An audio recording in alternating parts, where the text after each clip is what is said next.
तर याबद्दलच आमची संपादकीय भूमिका जाणून घेऊयात, सांगतायत सरिता कौशिक. सरिता. थँक्यू पूर्वी. कल्याणच्या मोहनेमधील हा प्रकार अतिशय गंभीरच म्हणायला हवा. म्हणायला हा गाववाले आणि बाहेरचे असा वाद असला तरी आपल्या समाजातील म्हणजे सोसायटीमधील संयम, सहनशीलता, टॉलरन्स किती कमी होत चालला आहे याचं हे एक छोटंसं उदाहरण म्हणता येईल. छोट्या छोट्या गोष्टींवरून राग, संताप, शिवीगाळ, मारहाण असे प्रकार वाढू लागले आहेत. छोट्या निर्हेतुक अजाणतेपणी झालेल्या चुकांकडे दुर्लक्ष करणं, एकमेकांना समजून घेणं आपण विसरत चाललो आहोत. अशा भांडणात कोणाचंच कोणावर नियंत्रण राहत नाही.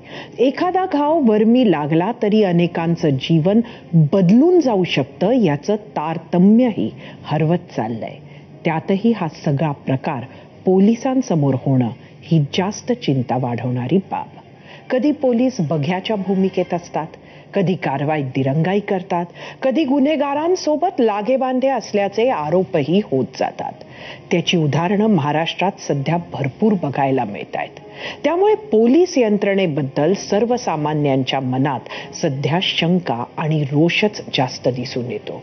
त्यामुळे आज जे पोलिसांच्या समोर घडतंय ते त्यांच्या बरोबरही उद्या घडू नये असं वाटत असेल तर बरोबर कोण चूक या पलीकडे जाऊन अशा हिंसक वागण्याचा विचार करायला हवा.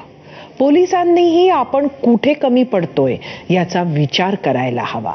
आपल्याबद्दलचा विश्वास आणि आपला वचक का कमी झालाय याचं चिंतन पोलिसांनी करणं गरजेचं आहे. तसं झालं नाही तर मोहनेसारखे प्रकार वाढत जाण्याचा धोका जास्त मोठा आहे.